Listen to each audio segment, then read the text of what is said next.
The ifk is the paradigmatic difficulty the Prophet ﷺ went through. People were accusing his wife of infidelity, right? And he was affected by that to the point where he kind of believed it, right? And Aisha was pretty upset that he bought into it, even to the extent that he did. Of course, he wouldn't, come out and say that he believed it. He had procedural things that he had to hold off judgment. But the way he treated her, it was as if he thought it was likely. He asked Ali, he asked Barira, he asked different people that were around, trying to do like a little investigation. But at the end of the day, one of the things that he did, and this is something I think that all of us can benefit from, is not making hasty decisions, right? First of all, not jumping to conclusions and making assumptions. That's a big thing. And trying to let certain things play out and giving people a chance to redeem themselves or at least clear their name.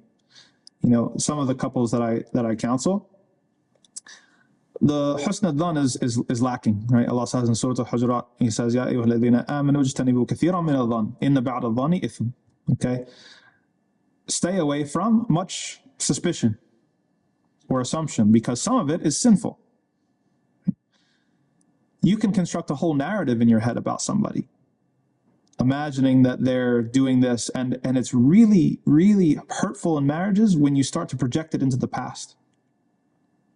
Oh, you've always been this way. You've always thought this way about my family, right? That's a common one. Tensions between the extended relatives, or you don't value me, or you don't help me succeed, or you don't do this, or you do that. And now what happens is, because, shaitan works on us, we start to cherry pick our memories.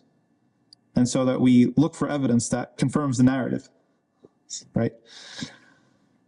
Whereas, if we're able to set certain ground rules and control ourselves and try to have a more sober understanding of what we can know and what we can't know, and what we can assess and what we can't assess, and focus on ourselves. At the end of the day, and to be very, very frank, if your spouse is going to really, really deceive you and betray you and, kill you in the night, or something crazy like that,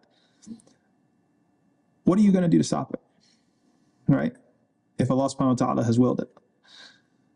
That's not to say, obviously, that we don't take precautions, and I'm not saying that you should sleep with something next to you, but, but you have to be right with Allah. If you're right with Allah, as the Prophet ﷺ said, then everything is good for you, even if it's a hardship or something like that. Because in the end of the day, we can only control ourselves. Sometimes we resort to certain sort of methods to try to control the spouse, to control the other person. We want a certain result out of them. But at the end of the day, like we said before, even if you get what you want, if it's not given freely and out of love, it won't be sweet. You won't even enjoy it.